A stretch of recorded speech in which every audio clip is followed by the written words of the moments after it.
The definition of wisdom is a little tricky. It's the result of work. It is a result of a process. We just get distracted by things that look or feel like thinking, and actually they're bullshit. Hours of focus and how you build this into your life. 80% of this doesn't pertain to you at all. Is not worth retaining. It just seems like that's the obvious key to being successful. What are you fast forwarding towards? It's death.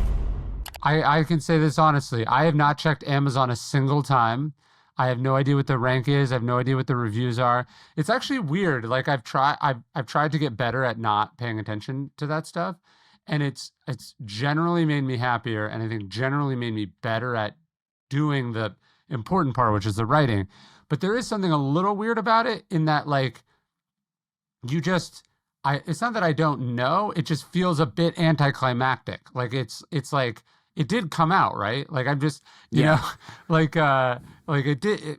I just want to make sure that like the copies arrived to people. I'm not like, I don't need you to tell me how you liked it, but I just want to make sure that I'm not missing something that went horribly wrong. And the reason the silence isn't because I'm keeping healthy boundaries. The silence might be because they're all stuck in a factory somewhere. Yeah, no, that makes sense, actually. It's funny. I wonder, can I include this, or would you rather I not?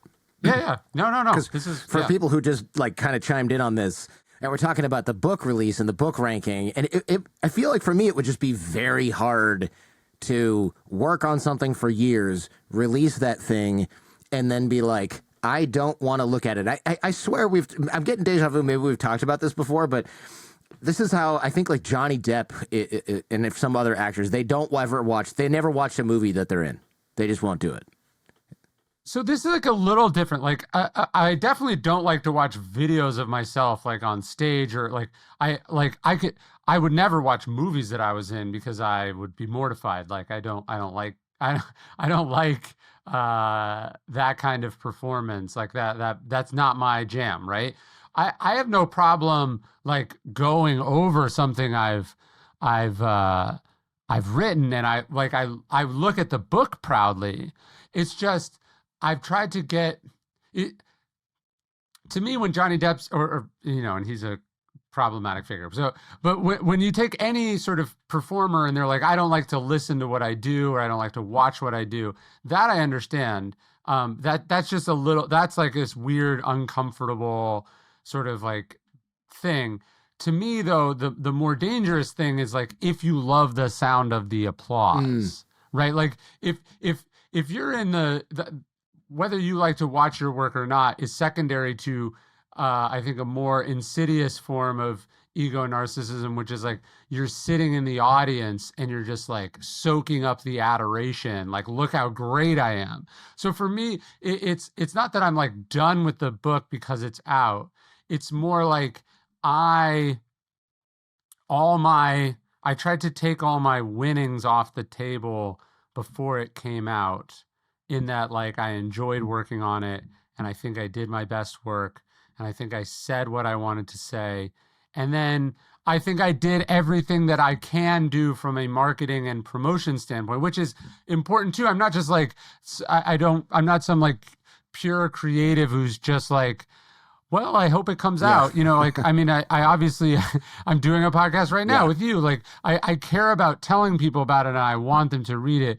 I think I have just learned that, like, it's not healthy to spend, like, this is the culmination of 6 years of work for me, that I'm going to spend 6 years working on this series, and then somebody who got a free copy from the publisher or Amazon write some shitty review missing the entire point of the book, and that's the first thing that pops up, the day it comes out. And because I'm frantically refreshing, like the whole experience is now tainted in some way. And I've had that experience before, because I was setting myself up to be exposed to it, and I just decided, hey, like this is not the best use. And then the weird quirk of publishing, I guess this is most art, which is like there is a huge lag between finishing something and it coming out. And so what I try to do is always be in the middle of the next thing. And then what that does is it actually means that you're like there's a real cost to getting obsessed with how the thing that just came out is doing, because what it's taking away from is what I should be doing now. Yeah, that's interesting. I hadn't thought about that. As someone who's never written a book, I mean, podcasts are different, right? Because some people will like an episode, and if people are like, I hated that episode, I don't really care. I mean, I care in that I want to create good things for my audience, but like any episode I create, someone will hate it for some reason. Sometimes it's a good reason. Like, wow, Jordan was sick and he just wasn't on his game and this isn't his best work. Other times it's like, I hated the fact that this guest's voice sounded this way. And I'm like, who cares, right? But if it's a book, there's just so much more work that goes into it. You also have another one coming 2 days later. Scheduled, right? Yeah, it's like a train. You know, it's like this is when it comes in and it comes out. This is what it does. So there is something, about a release or a launch that is different. It's higher stakes. And then but like I do imagine that when you're looking at the Spotify comments on the bottom of the episode, very rarely are you getting constructive, informative feedback from that. Like, feedback is essential and criticism is important, but like somebody firing off an email or posting a comment, that's like not what you let in if you're trying to get better. That's what you let in if you either want to fill up your ego or you want to feel like a piece of shit. Yeah, that's interesting. I have more questions about critics later, but I want to jump into the content of the book because there's so much here. I have to admit, whenever I read your books, I'm always like, okay, I'm probably going to understand like 2/3 of it. 1/3 of it is going to go over my head or be like so in the weeds on something historical that I'm not going to really apply that or have many notes for it. This book, I really enjoyed it because I was like, oh, wisdom, like, this sounds deep. I don't know if I'm in the mood for this, but I plowed through it in one sitting, which is a good sign. And thank you. Yeah. I mean, you didn't invent wisdom, but you wrote a good book about it. So I'll give you that. Well, I will say one thing. This is feedback. One thing, as obviously I've done a lot of podcasts over the years. You are one of the only shows that you can count on for sure to have actually read the thing, as opposed to they're just riffing from the back cover, having been briefed on who the guest is a few minutes before they go on. Yeah, I appreciate that. There was a time at which I think I probably told you this story 5 times because you've been on the show like 7 or 8 times by now, but I was doing a show with Robert Greene. It was up in a couple weeks and I was like, I really want to knock this one out of the park. And I think maybe you'd even introduced me to him or something like that. I don't remember. It's been, 15 years since that first episode or something like that. But I decided to read his entire book, which at the time I think was either the 48 Laws of Power or like the one after that. So it's going to be a big book either way. It was like 1,000 pages, right? I mean, maybe literally 700 pages or 600 pages. So I've read the whole thing on paper, took notes, and he was like, this is really good. And I was like, wow, I got a compliment from a guy who's done like a zillion media hits and, it was tired and still enjoyed it on Skype of all things, right? Of all media. And so I was really stoked. And I told my wife, I go, yeah, I did a good job. He really liked it. He sent me a note afterwards. It was really nice. And I was like, it's just such a shame that I can't read the book for every guest. And she goes, this is like one of the best pieces of feedback my wife ever gave me. She goes, well, you could. You just have to decide if you want to spend the requisite amount of time and effort into every episode. And I sat with that for a while because I was like, my knee-jerk reaction was, of course I can't do that. That takes days. And she's like, you just have to decide what your job really is. Do you want to make a really great show every time? Or do you just want to have like some shows that are okay and some shows that are good where you spent the amount of time needed to make it great? And I was like, damn, I can't really go back from this. Like I can't go, no, I'm satisfied with mediocrity. Thanks anyway, Jen. That was kind of what she was telling me. No, that's totally right. It's that Nick Saban line. It's like, how good do you want to be? We all make these decisions. They don't feel like it feels like a decision about, hey, do I have time or not? Right. When really it's a decision about like, what are the standards I set for myself or not? Yeah, and unfortunately, sometimes people come by and they raise the bar a little bit, or they remind you that you've raised the bar, and you're just like, well, shit. Like I don't want to, and I don't mean like, oh, this book hit number one in the New York Times, so now every book has to hit it. It's not about the accolades. It wasn't about the note Robert Greene sent me after that. It was, I just felt like I was so prepared for this because I read the whole book and I had pages and pages of notes. I don't think I could go back now. Riffing without reading a book at this point is actually terrifying. Like if you were just here and I was like, okay, it's about wisdom. I think it's part of his virtues series and go like that actually scares me now, being underprepared. Whereas that was how I rolled 15 years ago. I was like, read the book. I don't think so, pal. That sounds like a lot of work. Well, that goes to kind of what we were just talking about, though. Like, I think it's good to be competitive. It just matters what you're measuring against. So if you're like, hey, I want to win a lot like this person, or I want to hit the same spot on the New York Times bestseller list, or I want to sell as many copies, or I want to win these prizes or get this kind of like, if what you're looking at is like what the Stoics would call the externals, like the results, and then you're trying to match that, you're probably thinking about it wrong. But if you're like, if you read something good or watch something good, or you see someone pull something off and you're like, how did you do that? Like how did you do the thing? Not how did you get the accolades or the reception or the recognition for the thing, but like physically, how did you do it? Like, I am like, you're listening to an album and you're like, that guitar tone is something that I'm interested in, or the sound, or you're looking at an athlete and you're like, how are they hitting that shot? Like, how are they coming? How is Tom Brady releasing the ball that quickly? Those are the kinds of things that you want to look at and not just be like competitive about, but be curious about. You're like, what is the technique you are using? And can I try to learn that technique and add it to my game? That's kind of what I think about. Like, I read all the time and I'm just like, wow, okay, I really like what this person did. Like, the book could have sold 16 copies. That's not what I'm jealous of. What I'm jealous of is like what is on the page. And then jealous isn't the right word. I'm curious / inspired to see what it feels like to do something like that. And that's the ingredient I'm trying to identify. Yeah, I think, man, once again, the theme that this book comes around to again and again is that it's a lot of work. I mean, the book's about wisdom. It's a part of the virtues series, as I mentioned before. And this is going to be obvious to you, but I think to me it was almost a little bit of an awakening, which is the virtues are hard, man. Like courage, wow, okay, that's tough. Cowardice is a lot easier, especially short term. Like, I would just rather cut and run from whatever problem I have in front of me, right? Ignorance, path of least resistance. Wisdom, sounds like a lot of work, Ryan. Like, why? Oh, man. And it's like you got to do this all the time. The virtues aren't something you, I don't know, believe in or whatever. It's like something you do. And Yeah. it's something applied. And that was one of the big takeaways from the beginning of the book was like, wisdom is not just having the knowledge of everything. It's applying that and doing it when it's hard and doing it consistently and just doing it every day until you die. And I'm like, man, no cheat codes.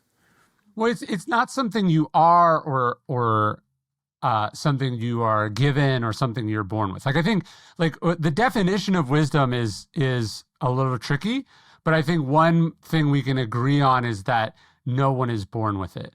Right. And I don't just mean like because ego is something you get when you're older, because no one just turns 80 and magically has it either. It's the result of work. It is a result of a process and a way of living and thinking and operating.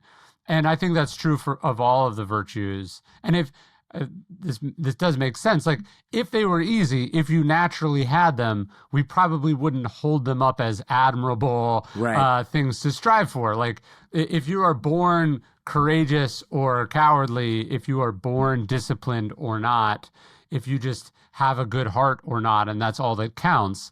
I mean, what good is justice or discipline or wisdom or courage? Like the whole point is that not just that it's hard, it's that most people aren't most people are allowing themselves to get away with not doing it, and that and no one is making you do it either. Like the discipline of being in the Marines, like as an enlisted Marine, where they are forcing you to do a bunch of stuff. I mean, obviously that's hard, Yeah. and it's nothing to sort of dismiss, but like the whole point of the virtue is self-discipline. It's that you have the choice and you're choosing to do it. That's the virtue, not that if you eat this or don't eat that, or you go for the workout or don't go for the workout, you get fired or, you get mocked, or like the point is that you don't have to do it and you choose to do it. That's the virtue of discipline. Yeah, that's an important distinction. Again, there are no cheat codes. You had this funny anecdote in the book about this guy. I think he had owned a bunch of, this is ancient Greece or something, right? He bought a bunch of slaves who were familiar with the Greek classics, and he'd go to these dinner parties. And I don't know, our slaves, just like his slaves were hanging around, and they would, since they were educated, they would feed him lines, and he would say something smart, which is kind of a funny visual, or kind of a funny thing to think about. And then some dude tells him, hey man, you should take up wrestling. And he's like, look at me, I'm 100 pounds soaking wet or whatever, I'm frail. And the guy goes, no, look at all these healthy slaves you got around. And it's like, that was him getting roasted. I guess that's what passes for a sick burn in ancient Rome or Greece or whatever, because it was like, we all see that you don't know anything about these books you're talking about. And whenever your guy leans over your shoulder with a plate of grapes and like says the line, we can hear it happen. You're not fooling anyone. Well, it's the idea that no one can do wisdom for you. There, as you said, there's no cheat code, there's no hacks. It's something you have to do, you have to possess. And to me, I mean, obviously, the story's anachronistic in that he's this guy owning slaves. It's hard to relate. And then you go, well, I'll just ask ChatGPT. You can the timelessness of this idea that like, oh, I don't have to know it, I don't have to figure it out. It doesn't matter anymore because there's this new invention. Mm-hmm. There's this thing I figured out that allows me to get something for nothing, that allows me to skip ahead. That is the the human experience in a nutshell. Like people thinking they can get knowledge, that you can learn something without earning it, right? Like it's just that it never works. It never holds up over the long term. What are some modern cheat codes you see people using that aren't working for them? ChatGPT is a really good example. Well, I think speed reading is a scam. Oh, interesting. Like, I don't think it exists, and I don't think. I'll tell you this: I have never met a very wise or well-read person who has ever talked to me about their speed reading techniques. Interesting. Right? Like the people that I know that are wise and the people that I know that read a lot, the one thing they all have in common is that they spend a lot of time reading. Yeah. Right? And then, by the way, they see this as time well spent. Oh, yeah. And it's not something they're trying to rush through or get done faster. Right. Like the only way that you can read more quickly is to have read a lot and to have a basis of knowledge that allows you to not skim, but to not have to stop and look a bunch of things up, right? Like if you decide to sit down and read a book about the Civil War, you're like, wait, who are all these people again? Where are all these places? And then when you're on your 14th book, which I embarrassingly have read, or, like when you take something you're really interested in, you have a comfort and an advantage that allows you to go a little faster. So I think speed reading is definitely one. That's a really good one, because I listen to audiobooks and I listen at 3x, but I usually have to start at 1.5 or something because I have to get used to the narrator. And if it's a subject I'm not familiar with, I'll stay there. But if it's like my 100th book on cybersecurity or geopolitical stuff, current events, Iran, whatever, I mean, I am flying through at 3x, because I might even go, oh crap, I was changing something in my car at the time that I heard this, but that was just about the revolution in 1980. Like there's almost certainly nothing in there that I haven't heard 100 times. And if there is, I'll find out when I ask the guest about this.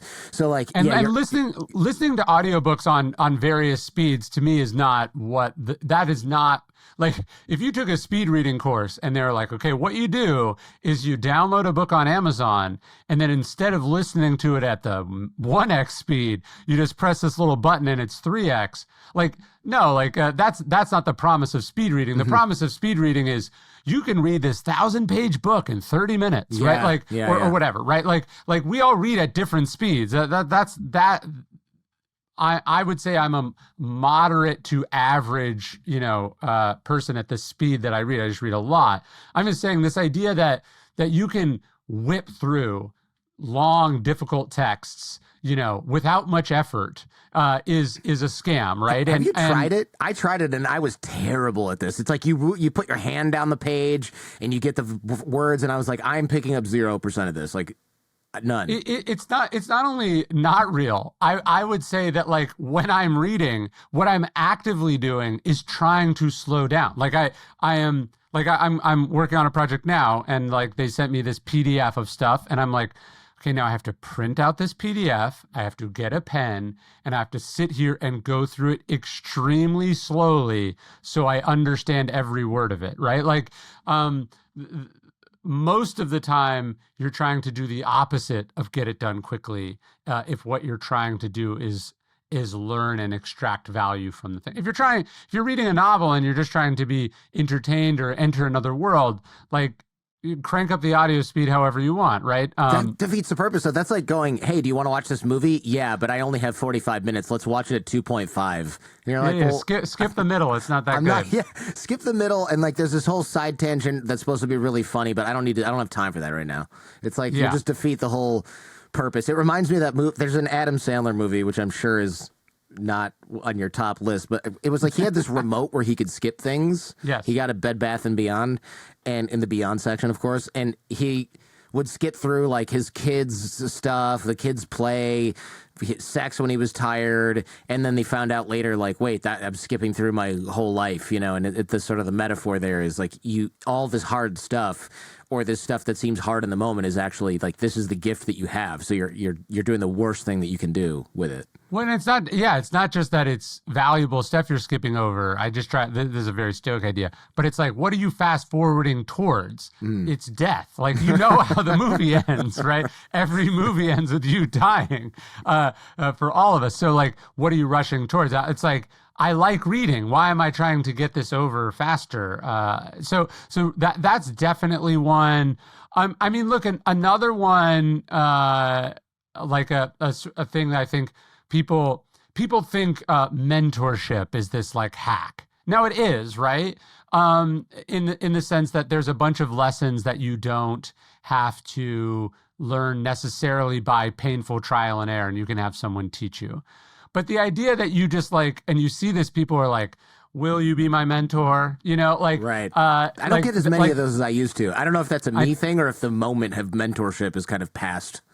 But I do think people thought it's this like button that you press. Yeah. Like it's like a mentorship is something that you will get value in over the course of 12 years or 30 years or 40 years, right? Like it's like you're out doing stuff and having experiences, and then you're bouncing it off this person, and you're also watching them and they're asking you. It's this symbiotic relationship that for the most part evolves over a long period of time. It's not like it's not like you're pulling your car up to your dead battery up to another car, and then the jumper cables get yours going again. Like it's a much more involved thing. Yeah, I think when people do that, when people write in, they're usually like, can you mentor me on this? And it's like, will you give me a download of all of the things that I should do right now so that I can kickstart my business? Or like, I started a podcast and I need a mentor. And it's like, why? Well, I want to 10x the size of my show. And it's like, well, I'm not going to be able to do that for you. Like, all of the knowledge in my head is not going to do that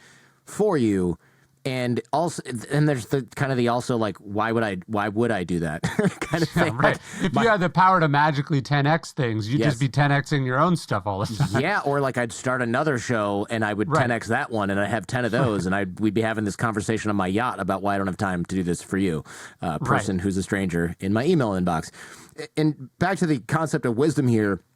You wrote, and I'm paraphrasing here, wisdom is the byproduct of doing the right thing in the right way at the right time, not once, but consistently over the course of a life. And, you know, that kind of consistency, I think, is what is, it's, I don't know if it's always been hard for people. I guess it has, because this is something that's even the ancients wrote about, but it just seems like that's the obvious key to being successful. Like, everybody I know who's successful with things has just been incredibly, ridiculously consistent over kind of an insane period of time. Like the kid who played the guitar and practiced the guitar from age 7 up to age 27, where they are now. Or the guy who decided to write a book and wrote one in 3rd grade and then in 4th grade, and they were kid books, and then suddenly in college he's like really doing it.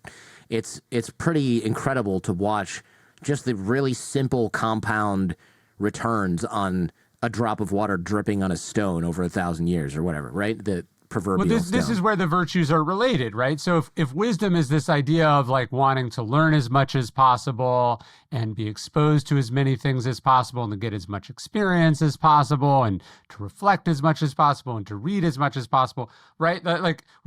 Wisdom has to be fused with discipline, because it's not a button you press. There is no shortcut. There is no magic. It's this thing that you do, and the longer you do it, the more you get, or the more profound and, you know, sort of holistic it becomes.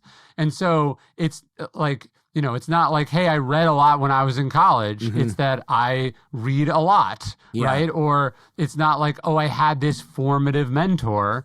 It's that I've always looking for mentors and teachers. And I'm not saying I mean generally a person, right? Like it's the idea of doing it. It's the day-to-dayness of it. And you're right, it doesn't have to actually be that much. Seneca's famous book, which we call his letters, is him writing to his friend Lucilius, who's a politician in the Roman Empire. And in one of the interesting essays, he says basically wisdom is this idea of like getting one thing a day. Like their exchange is, he's like, Seneca's giving him a quote or a thing to chew on or something he picked up. Like they're just trading one thing back and forth each day.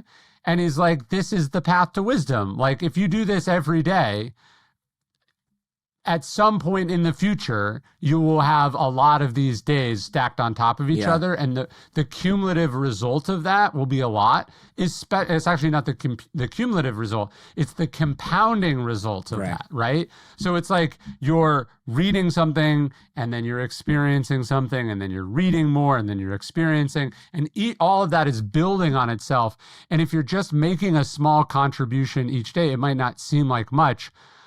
But not only are you compare this with people who are doing none of this, right? And then you also compare it to who you were then before you did all this work, and you realize that it adds up very quickly. Yeah, I know that some people will either think this sounds really obvious or they need to hear this, but it's interesting. In the book, you said something like, can you think of anyone wise who doesn't read, anyone who reads and doesn't wish they read even more? And for me, I always wanted to read, but I didn't want it enough to actually do it. And I kind of needed does that make sense? Like I needed a forcing function to read. So I basically designed my life in this business, this podcast, around reading. And then I built the show as kind of a gimmick to get access to authors. Because I was like, I want books, but I'm poor because I'm in college. And there's libraries, but they don't have the new stuff, right? They have like old stuff. And I want new books on things, or books that libraries don't buy.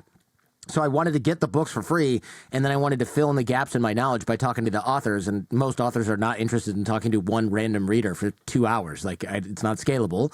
And so basically this podcast is like an elaborate scam to get free books and then be able to ask questions of the people who wrote them. So thank you for participating in this elaborate scam. What you basically just described is graduate school, right? Like you get assigned a text, and then you have discussion sections, and you have to write papers or produce, a distillation of what you read, right? And you do that for a long enough time, you build up a pretty big base of knowledge very quickly. Same with me. I mean, I dropped out of college at the end of my sophomore year, but my education really began then when I started reading, not because I was assigned reading, but because I was genuinely curious about things. And then I was reading about things that pertained to what I was being paid to work on. Right. And that's really where when you can combine like sort of study and research with the ability to put things into practice, and get real world feedback. And that can be a sort of tight reinforcing loop. That is a really, really powerful process. Yeah, right? that's a good point. I guess for me, I needed a forcing function to read, the ability to fill in the gaps, and also a reason to do something with it afterwards. Because if I read and I don't have to do anything with it, it's pleasurable. But I mean, I probably retain like 1%, right? But if I'm reading your book and I'm like, I find myself looking out the window or something, it's like, no, you're gonna have to talk to this person in front of hundreds of thousands of people, and you're gonna look like a real idiot if you don't remember the core idea that you're snoozing through right now or whatever, right? But also add into the fact that you might have somebody who has one point of view one day, and then 3 weeks later have a different expert who feels very differently, and now you're taking these two ideas and you're pitting them against each other, right, or you're asking them questions. And so it's not just this process of like, hey, I'm learning about stuff, but that it's actually a somewhat rigorous or challenging environment, I think is really important too. Like if you're just reading about stuff that you like, or you're just reading about stuff that you're comfortable with, or watching videos or listening to podcasts, I mean, obviously, again, this is better than nothing, but it's in the wrestling with and the it's in the wrestling with and the having to think over and weigh and contrast these related but also unrelated, potentially contradictory ideas that I think you really get some real insights. I didn't realize you dropped out of college. I guess I didn't either forgot about that or didn't know that. Are your parents still waiting for you to make something of yourself after dropping out of college? They took it very hard when it happened, and it hasn't come up since. Although I gave a talk at the college that I dropped out of earlier this year, okay, and I was like, hey, like at some point, does 15 books qualify me for like any way of wrapping up these additional units? Yeah, and they were like, we'll look into it. So like, I mean, I actually, in some ways, I'm jealous of people who just get to go in a classroom all day. Like it was funny. I was so excited and desperate to get out. Yeah. And now I'm like, that seems like the life. Yeah, law school was like that. I remember one of the professors, we were talking with him and we're like, I just want to get a job. We have so much debt. And he goes, calm down, man. You got 3 years. All you have to do is hang out and talk to smart people for 3 years. He's like, you should enjoy this while you can, because once you get to Wall Street, it's going to be a different game, man. And yeah, you'd think they would give you like an honorary degree that you could hold up for your parents at this point. I mean, what do you have, like 15 bestsellers? And after I dropped this podcast, 16 bestsellers. I mean, you think they could give you one of those. I would take an honorary degree, of course, but I'm just like, what would I be doing in a classroom that's not what I'm doing out here? Like, right. Surely you just quiz me on this stuff. Like you used to be able to become a lawyer. You could study on your own as long as you could pass the bar. I think you can still do that in California, or there's a few states where they'll let you do that. Still. But I feel like I should be able to do that for a college degree. Like, just give me the test, tell me to write the papers, and let's see if I can do it. I'm pretty sure I could, or I would figure out how to do it. So I want that. Do academic departments that talk about Stoicism, are they like, this Ryan Holiday guy is repopularizing our field, or are they like, he's wrong about everything and I hate him because he's making money in this field where I should be the one who's like the Stoicism guy? Well, this is how it usually goes. Like, if they're being interviewed for an article, because like it's an article about the rise or the resurgence of Stoicism, they're usually kind of snarky and negative and, say something about it. And then when they put out a book, they email me to ask for a blurb. Yes.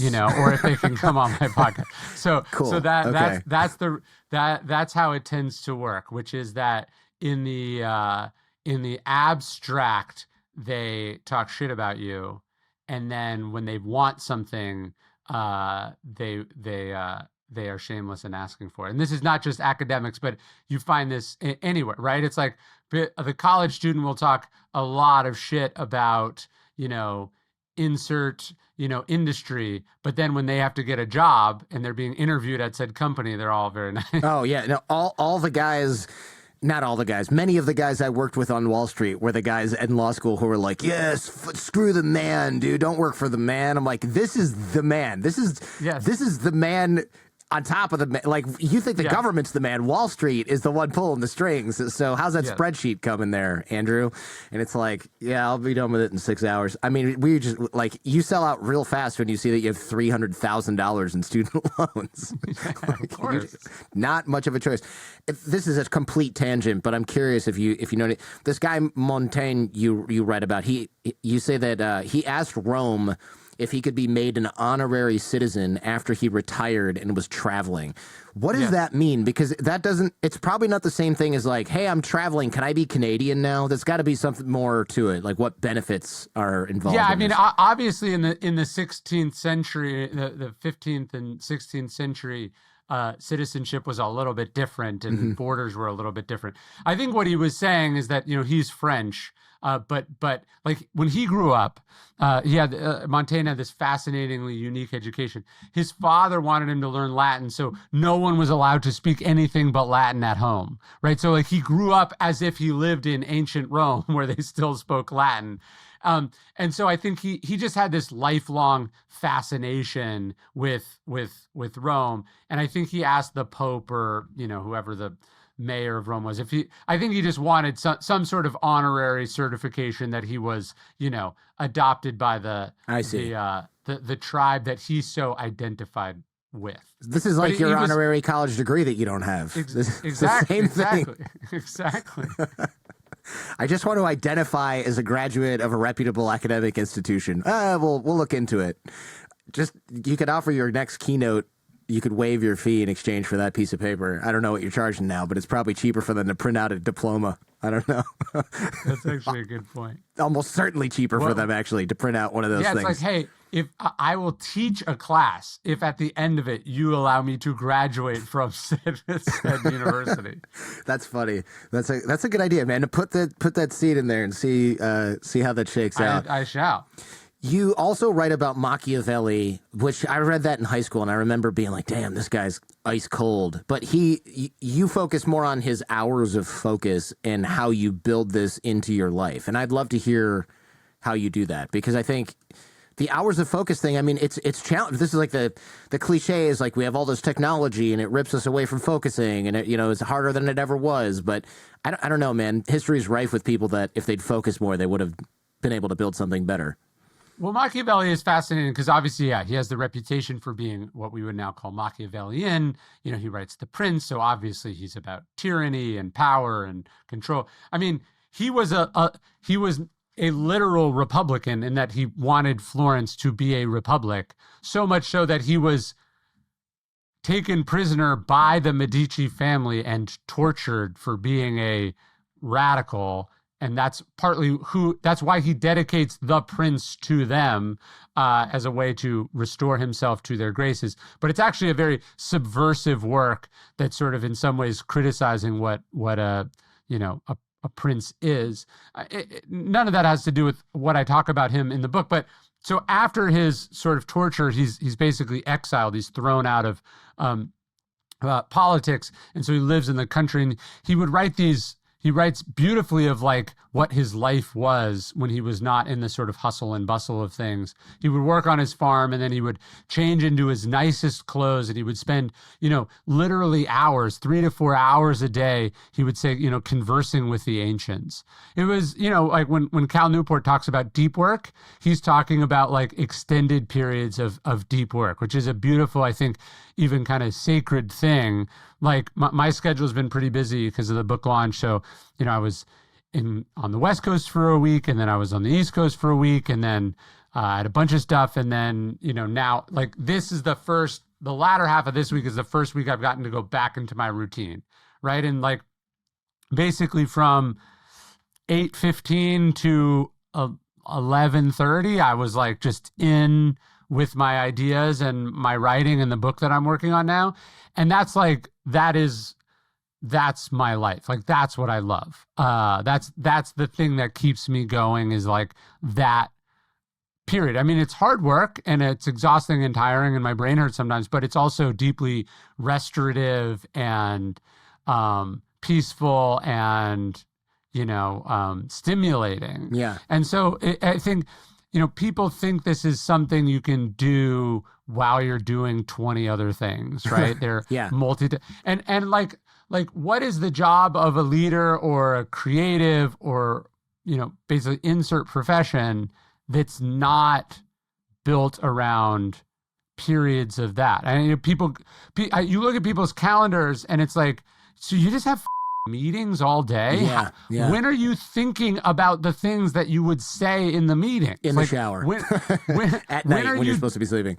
When are you doing the work that makes having those meetings worthwhile, right? Like the actual decision making and forecasting and understanding and reflect, like all the things you have to do, that's the job. And then like the meeting is talking about it, but like the people's lives are built around the managing side of things and not like the making, thinking, big picture side of things.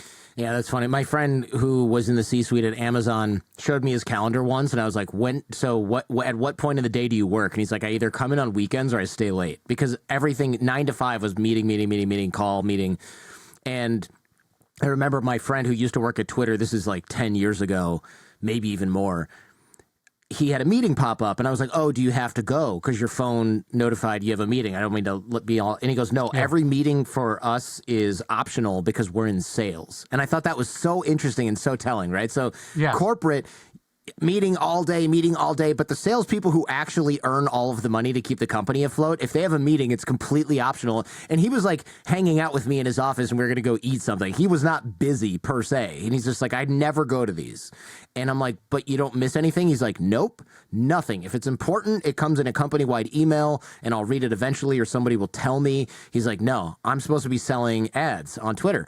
And I just thought that was so damn telling, right? Like when the rubber meets the road and you really need those people to do something that's not a meeting, suddenly the meeting's not important. But meanwhile, you're paying this other guy $3 million a year to be the head of whatever. I don't want to out my boy, but the head of whatever at Amazon in the C-suite. And it's like, nope, meetings for 8 hours a day minus your lunch hour. It's just absolute insanity.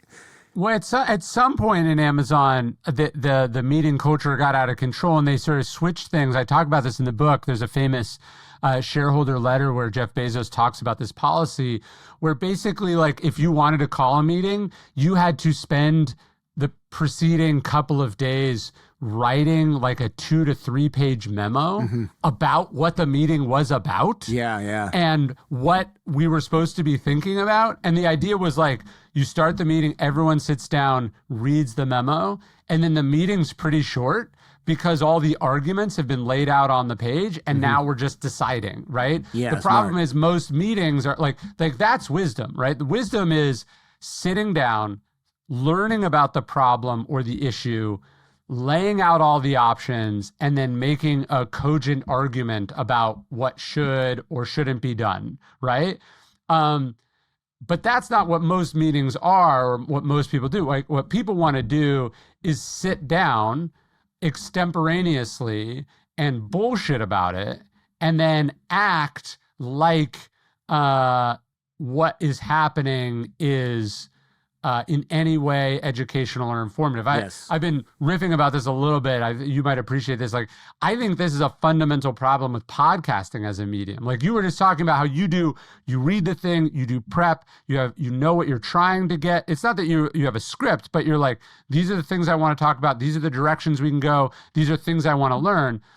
So that is very different than, when you're pulling up these two comedians or this comedian who's interviewing this public health expert or whatever, who knows nothing about the thing. And then the two people are just like pulling out of their ass their knee-jerk opinions. And then that feels to you, because they're smart, they're good at talking, that feels to you like you're learning. Yes. And really you're just watching a meeting, like It's so funny. I had not thought of that, but you're absolutely right. You're absolutely right. I don't want to hear a comedian talk to a virologist who knows a lot about a subject, and the virologist gets 1% into the meat of the book because the comedian has not read that book at all. And you're right. That's just, I look at this like I'm wasting my audience's time if I don't come with like receipts, prep, Yeah. 8 pages of notes about stuff that I think they want to learn. So it's not even just stuff I want to learn. Like there's stuff in here that I'm like, I probably know the answer to this already because I've read about it a million times, but I don't think I've talked about it on the show. I'll still put it in there because I know that like a non-trivial percentage of my audience is going to find that interesting or educational. Sure.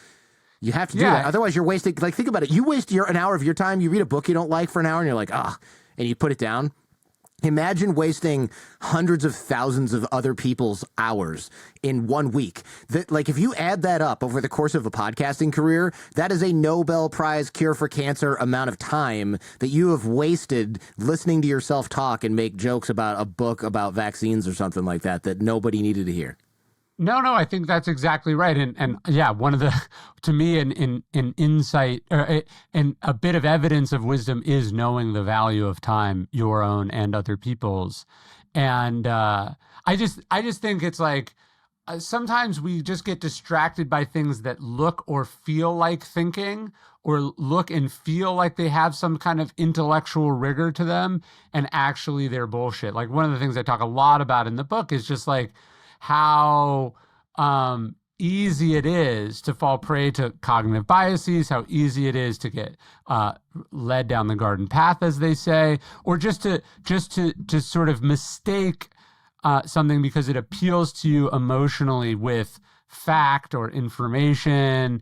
And obviously in a world of AI and slop and unending amounts of opinion, tied to algorithmic valence, like it's just really easy to go like, well, I'm reading, but like you're reading something you shouldn't be reading because it's nonsense, right? And so people think that they're thinking or think that they're becoming informed, and actually they're going in the wrong direction. Yeah, that's interesting. There's a part of your book where you talk about how smart people value silence and learn from others, and how the ego often wants us to talk and contribute, and it's really, you have to resist that to really learn from other people and to absorb the right kinds of things. The greats write things down and use a system to remember and access it. And I'm wondering what sort of systems you have for remembering important concepts and accessing them later. I know when you write your books, you have those cards. You and Robert Greene, you got the cards. But how do you access things like in your brain? Do you have or do you just reread books that you find really compelling? I mean, I do reread books, and I think that is important. It's like, it's not just like, oh, I'd like to read more, but like there are definitely books that you need to read more than one time to wrap your head around. But I'm always reading, I'm always taking notes, and then I'm trying to write that stuff down and organize it in some way. I do that obviously professionally as a writer, but I do it personally too. I read books about parenting and I try to write those things down, or I read books about money and I try to write those things down. I read things about marriage. Like as I'm reading and learning, it's not just enough to be like, oh yeah, I think I get it, right? Like one of the things Mark Aurelius thanks his philosophy teacher for at the beginning of Meditations is he thanks him for teaching him never to be satisfied with just getting the gist of things, which I think is kind of where a lot of people live, right? People are not like actively ignorant or disinterested in knowing. It's that they think they know. They're like, yeah, I got it, right? And to me, it's like, I hear something interesting, or I learn something, or I read something.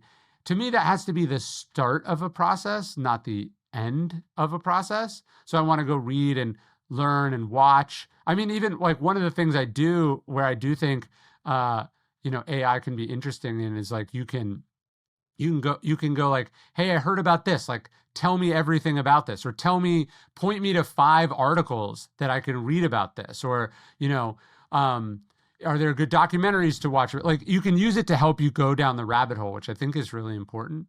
But then when you're doing that, how are you capturing and synthesizing this information? Because I think a lot of times it just kind of goes in one ear and out the other for people. I mean, that's my problem. Even when I I read a book and I'll take notes and put them into Google Docs, which I use for the podcast. But man, even then, it's like people will write in and go, how do you apply all the things you learn on your show? And I just honestly have to say that I don't. Of course I don't. Are you kidding me? I'm reading 2 books a week. I can't apply everything from all of those. That's a superhuman feat to be able to even apply half of that stuff, I think. Well, all is an interesting word. How do you apply all that you read? Well, part of wisdom is reading a book and knowing that 80% of this doesn't pertain to you at all, or is not worth retaining, right? So like that is no small feat either, right? Like when I read a really, really amazing book, I might fold 10%, like I might mark 10% of it. Like 10% would be a lot, right? That would be like the greatest book I've ever read. I marked up 10% of. So a lot of it is kind of filtration, and then another part of it is like putting things to go like, hey, I never knew this word before. I need to look it up. I've never heard of that. I want to know more about this. And so I think, it's not like I read this book and then today I'm going to change everything.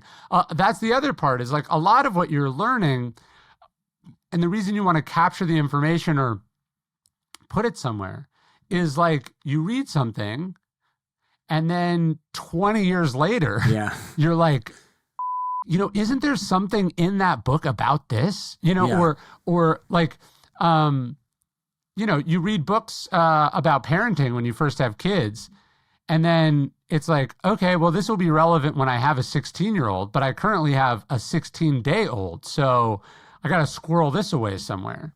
Another concept I love from the book is you say never confuse gathering information with doing something with that information. And when I used to teach, like in another life, I used to teach guys how to meet women and stuff like that, teach the dating stuff, the social stuff. It's almost embarrassing to talk about it, but, let's not hide the ball. But one of the problems that I had and that many people in that industry had is they would spend hours. Guys would come into our programs and they'd be like, I read all these books. I've read everything. I'm on the forums. And I'm like, oh, this guy must be really good at this because he's spent hundreds of hours learning. And then you realize, oh, man, they have confused reading books about being social, talking with other dudes about what to do and how to make things work and how good date ideas, whatever. They've confused that with actual social experience. And they're actually so far behind the curve now because they've got all this information in their head they've never applied. It's actually just complete confusion. Well, and that sometimes the gathering of information is actually a form of procrastination. Yes, exactly. They were scared to go out and talk to people because they were shy. So they're like, I'll stay in every weekend for the next year and read the forum posts going back to 2007. Not the same thing. You need both, right? Like if you're like, oh, no, experience is the best teacher. Sure, but it's also a very inefficient teacher. Like it takes hundreds, thousands of hours to learn every lesson by trial and error, right? You would, and the idea then is like you want to read about the best practices and the best insights and the things that other people, not just one person, but people plural, have learned in their experiences. You want to start there, and then you want to apply it in the real world, getting reps in whatever the thing you're doing is. And then from these reps, you're able to layer on top of the academic knowledge that you have an understanding of, what's still true and what isn't true anymore, what makes the most sense for you, what you're best at, what makes sense in the environment you're in. And so it's the fusing of these two that's really important. Like to just learn how to write by writing, I mean, you can do that. You're just gonna have to write a lot of shitty things for a long time. But when you read the greats and then you read what the greats wrote about writing, you're able to not skip all of that, but you're able to skip some of it. And that's the fusing of, study and application. I thought it was interesting. You must have written something about this. I don't have the quote from the book, but I thought it was interesting back then that people thought you were uneducated, not only if you didn't know the classics, but you also couldn't swim or you were out of shape. They were like, oh, he's uneducated. And it's kind of like, wow, PE class was not just recess with softball skills thrown into it. People were maybe more well-rounded back then. Like you had to, if you couldn't swim, it was like, do you know that guy can't swim? And it's the equivalent of almost like not being able to read. Crazy. Yeah, the physical component, there's a Latin saying, but basically it's just like you need a strong mind and a strong body. And certainly for the Greeks and the Romans, you know, like the school included not just PE, but, you know, like wrestling and fighting and hunting. And it was an active thing as opposed to a passive thing. And I do think that's important. And I also think like there are multiple forms of intelligence, you know, and like knowing what the body can do, specifically what your body can do and what it's capable of, is a kind of self-awareness and self-discovery that it strikes me as strange that you wouldn't want to explore. Fools are seldom humble, wise people often are. It's not that you're always wrong, it's that you realize you could be. I love that. I think this is two separate quotes, actually, from your book that I put together. I think that's right. Well, you know, it's funny, right? Socrates is wise because he knows what he doesn't know, right? Yeah, that was my next note. Good. Continue. But also, like, some people don't know anything. Like they just don't know anything, right? And I guess knowing that you know literally nothing means you know one thing. That's a little bit of some self-awareness, and that's great. But like just because you're humble doesn't mean you're wise. But I certainly think you are not wise if you are not humble. Wisdom is going through life being willing to change your mind. What's something that you have really changed your mind about in the last 5 years? Dude, I have never had a good answer to that question. Do you have a good answer to that question? I mean, I change my mind all the time, but I don't feel like, hey, I had this opinion and I was extremely vocal about that opinion, and now I admit I was a huge idiot and I'm totally wrong about it. I've definitely evolved on things, but so I guess my point is I do see it more as an evolution. Like my beliefs are changing and evolving, and I'm layering new understanding on them. But I haven't had those same like conversion moments that some people have had, which I do talk about in the book. Yeah, I haven't had like epiphany level, oh my gosh, everything I knew about this was wrong. But I still, before when I was, this is a fraught example and not the best one, but I remember being like, oh, COVID is obviously from a bat at a wet market. And now I'm like, very possible from a lab that we're just not talking about it. I don't know if that's like a life-changing thing. It's just a current events related thing. The other one is immigration. I used to really think that people who were against immigration were like just purely racist. Yes. And after talking with a lot of people about it, I'm like, oh, actually, that's not really the perspective of most of the people I talked to. They were much more worried about a whole lot of other things, and they weren't as black and white on the issue as I thought. So that was actually like a nice realization, because I was like, wow, so many people in this country are just purely racist. And it was like, no, actually, I really am worried about my being able to like keep a job because of the economic concerns. And I would say my opinion on both those things have evolved as well. And I think like, to me, the problem is the certainty, right? You're like, this is true because X, or I think this is true, and therefore the people who disagree are X. Though I tend to find that those opinions don't hold up well, especially if you decide to keep learning.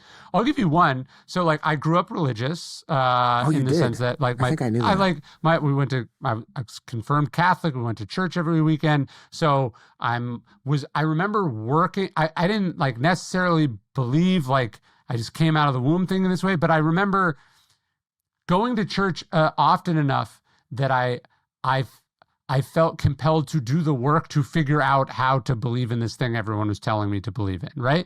And then when I got to college, I read, Sam Harris and Richard Dawkins. I read all those. This was right in this sort of boom of those atheist books. And I became it was like, okay, obviously God does not exist, right? I read those books and I was quite certain. I went from not so much certain, but I was of one view and then I had another view. And now people ask me what I am, and I say very confidently that I'm agnostic, but which people think means atheist, but what it means is I don't know? Because how would you Yeah. know, Right. right? And I think I've definitely found myself evolving on a number of issues where I don't know. I don't know exactly what the answer is, or I don't know exactly what the right thing is. I just know that this is wrong and this is wrong, and it's probably some complicated combination in the middle. And again, this sort of intellectual humility. Like when I go back, I've had the distinct pleasure, and by pleasure I mean torture, experience of updating a couple of books that I did a long time ago. Like I've done a 10-year anniversary edition of one book. I'm about to do a 15-year anniversary of one book. I will tell you that the most difficult part of that is when you read a sentence that you wrote at 23 or whatever, or 25 or whatever your age was, and you're just like, where the this person get off? You know, you're like, how dare I? The certainty does not age well. Yeah. Yeah, that's interesting. How do you teach that sort of mental flexibility to your kids? Your kids might even be too young for this. I don't know. Yeah, we do tend to come down really hard on people who change their minds, as if that's like not the whole point. I feel like we need to do the opposite. Like I will say that thing that I said earlier about immigration. I will get notes that are like, "Aha! I always knew you were a fraud," and it's like, you're mad at me for agreeing with you now? Where were you before when I disagreed with you? What were you as mad? It's like, be mad at the person who has all the evidence in front of their face and is like, well, I'm not going to admit that I'm wrong, so, you know, you're still wrong. Be mad at that person with a totally unwavering, ridiculously inaccurate perspective. Why are you mad at me for being flexible and changing my mind when new evidence is presented? Come on. And this is something that Socrates talks about. He says, you know, it's important, and the Socratic method is built around this, obviously. But he says, you know, remember that nobody's wrong on purpose. Like, you think back to all the things that you now admit you were wrong about. You did not know you were wrong at the time. Like, you thought you were right. Of course. And it took time, and it took patience, and it took little things here or there to eventually get you to understand or moderate or change your position. And that's obviously also how you're going to change other people's minds. Man, once again, a small non-related tangent, but it's wild hearing travel stories from back in ancient Rome. Surely you've read a lot of detail about this. Do you have any idea or concept of what that was like? Because I'm all like, oh man, when I traveled in the 90s, we didn't have the internet, and you could maybe email and people would check it occasionally, and then I think like Cold War travel must have been wild. You had this Iron Curtain, you really couldn't get past it, and maybe you were adventurous and you figured out like you could go to East Berlin with a little temporary thing, and then maybe you try to drive to Poland or something, or you had family there. I can hardly imagine traveling without banks or mail service or like roads everywhere that you want to go that are paved. Obviously, yeah. I mean, you could just die of the plague or be attacked by pirates or road bandits. Exactly. You know, you could get dysentery or whatever. It was rough. Have you ever read Herodotus? Not like, no, I have not. I read your books. That's as close as I get to that kind of stuff, I think. Herodotus is both the first historian and the first travel writer. Because, like, you think about it, like, to write the first history book, he couldn't go read other history books because they didn't exist. Interesting. He had to go to the place and go like, so you were here when it happened. Tell me what happened. Or what does your country believe? Where did you come from? And so this book, The Histories by Herodotus, is this fascinating history book. And actually many of the stories that we have come to us from Herodotus. Like, he's one of the first ones to tell us the story of the 300 Spartans, for instance. And he traveled all over the world and like, you know, thousands of miles, as you said, over, you know, dusty roads and via ship into foreign countries. I mean, like the fascinating thing he picks up is like that every society refers to the other society as barbarians. Yeah, I've noticed that. I have noticed that. I've learned languages often, and the word in basically every Slavic or Yugoslav language is for Germans is the enemy. Yes. It's just like any Germanic people. And it's like, oh, it didn't refer to just modern day Germany. It was like any Germanic people were the enemy. And it's like, oh, okay. That's funny. It's that's just the word for it.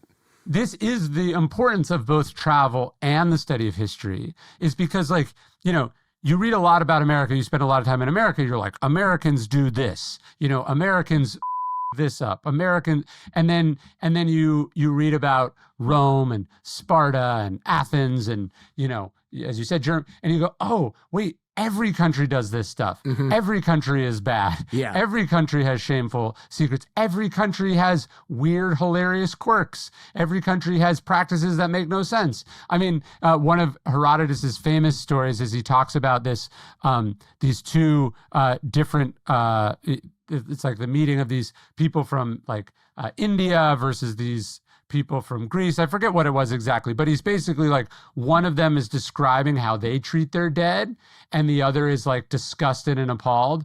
And then they go, well, what do you do? And they say, and then they're disgusted and appalled. Like, one of them burns their dead, which if you think the body is sacred, is like the worst thing you could do.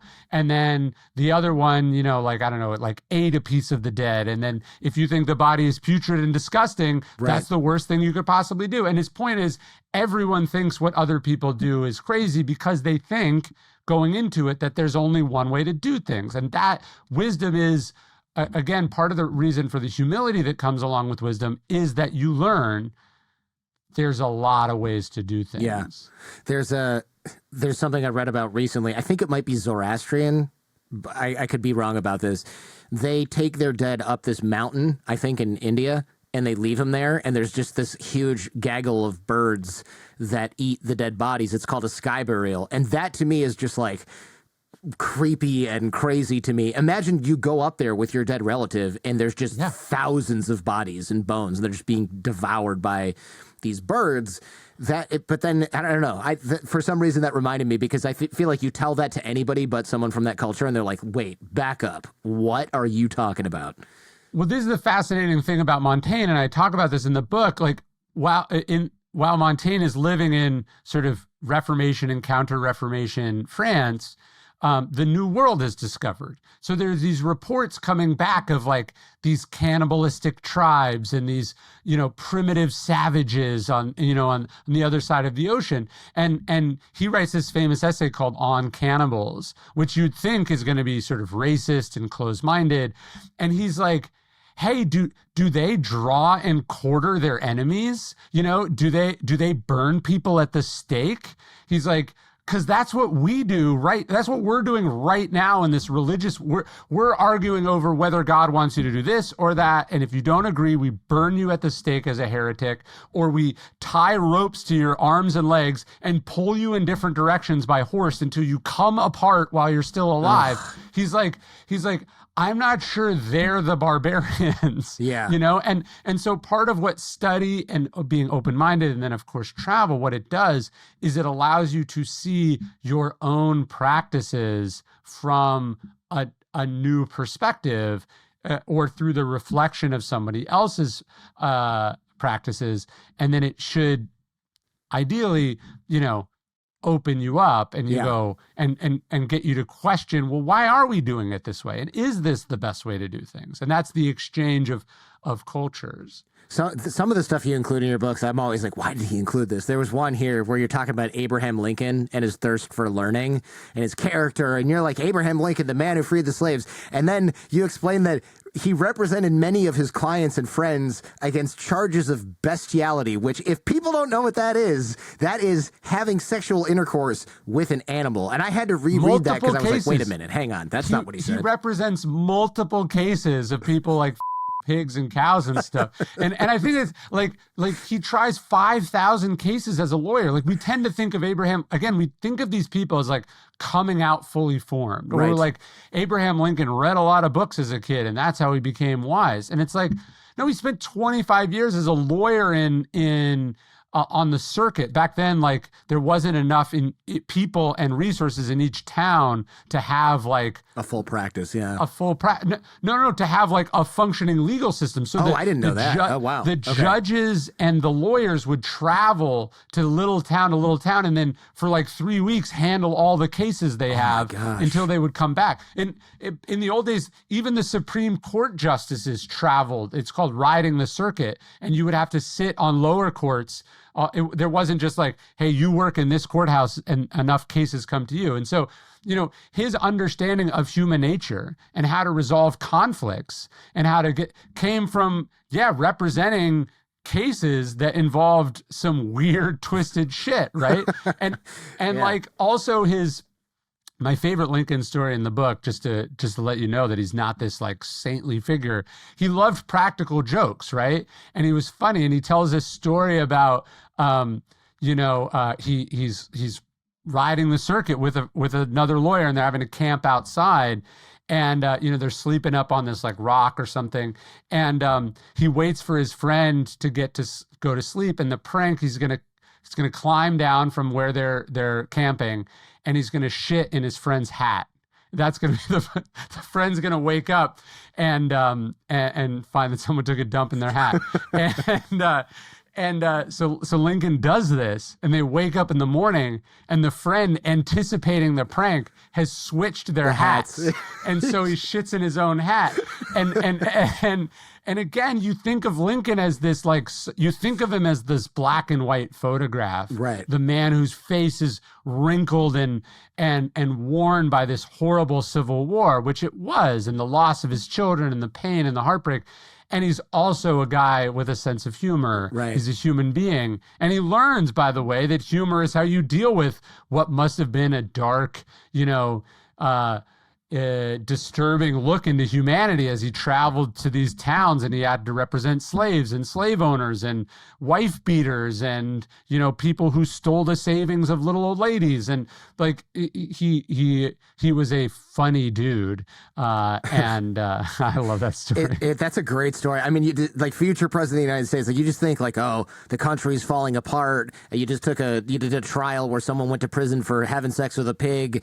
This other person killed his neighbor. What's your plan for the evening? Well, first of all, I'm going to get some food, and then I'm going to shit in my friend's hat, go to bed, and wake up and watch him put it on. And you're like, okay, everyone deals with stress in their own way, I suppose. I'm going to go for a swim.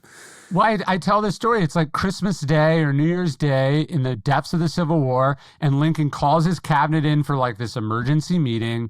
They have to discuss something, and they come in, and he's reading this book, and he's laughing. And they're like, what are you doing? And he's like, let me read you this. And he sits down and he reads them. There's this humorist named Artemus Ward, and he reads them a chapter from this thing, which he finds hilarious. And they, I clearly had a sense of humor that not everyone appreciated. Most of his cabinet's like, dude, it's Christmas. Like, what are we doing here? Yeah. And he's like, look, he said, if I don't laugh, I think I would die. He's like, all of us are greatly strained, and we need to have something to lighten the mood. And they're like, okay, yeah. And he's like, okay, anyways, the reason I called you here is like, let's talk about the Emancipation Proclamation. So one of the greatest, most elevated moments in American history is preceded by this like humorous, silly, distracted moment of American history, but they're inseparable from each other. And I do think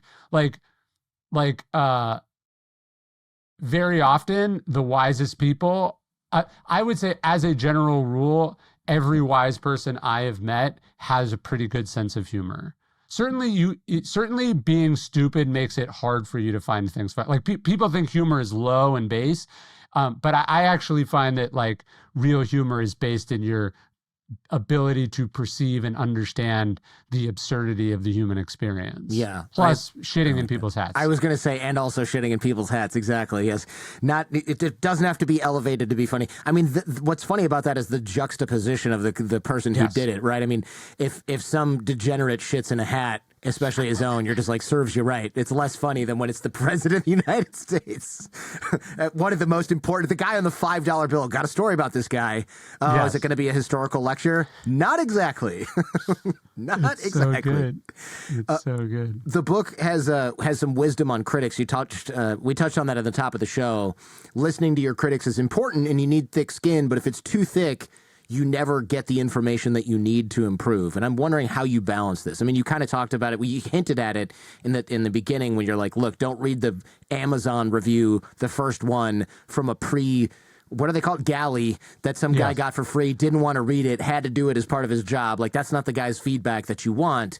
I'm wondering how you balance this, and if you have any wisdom from historical figures, that's fine too, but not mandatory. No, I was actually thinking about this with someone I know recently who's kind of struggling at what they do. And like, what they need to do is very clear. Like, well, the changes they have to make are very clear, but they just cannot hear it, you know? And I'm sure you've had people that have worked for you that are like this, where it's like, I'm not trying to hurt your feelings, but like, if this feedback or information, this thing I'm trying to teach you does not get through, you cannot work here anymore. And that person's ego or their sense of self or whatever it is, it's like they would rather get fired than change. Yeah. Yeah. Right. Or they would rather not improve and get fired than go through the discomfort of having to try to do things a different way. And so, you know, the ability to hear information that you don't want to hear is really important. Again, this is very different than like random people hurling things at you on the internet, but it is like when I send in a draft, I'm going to get a lot of notes back. Some of those notes are going to be wrong and I have to ignore them. And a lot of those notes are going to be good. And then a lot of those notes are going to be somewhere in between, right? And the ability to filter and sift through this criticism and know what to take and what to ignore, like that is the art of taking and receiving feedback. Yeah, it's like you said, it's an art. It's not something that would come naturally to me. I think I tend to, especially even now, I probably take. Unfortunately, I pay attention to the peanut gallery far more maybe than I pay attention to the person. I'll get a 3-paragraph email about somebody who does something. It's like, it's really nice. This changed my life. This set me on this path. I got a job because of this. And then I'm like, but look, this guy left me a 1-star review because he doesn't like my haircut. You know, and my producer's like, you read the thing I put in the Slack, right? The 3-paragraph letter. Did you read that? And I'm like, yeah, but this guy, he said something mean about the shirt I was wearing. And it's just like, I'm exaggerating a little bit, but it's like sadly, not that much, unfortunately. Well, but also it's like the unsolicited feedback is one thing, but it's more like, what's the team you're building around you? Whether it's, you know, it's like, the president has the cabinet and then the kitchen cabinet, like their formal and their informal advisors. And it's like, you have your producer, you have your peers, you have, you know, your advertisers, you have, you know, your friends, and then you have your spouse. And like, this is kind of the network that you want. You have the guests. These are all the people you want to be, hey, what can I do better? What are you liking? What are you not liking? You know, what do you think I should do differently? That's where you get the criticism and feedback, I think, that actually matters. At the end of the book, you have this interesting aside about how the virtues are something we aspire to, but you also can't signal them. You can only do them. You can only be them.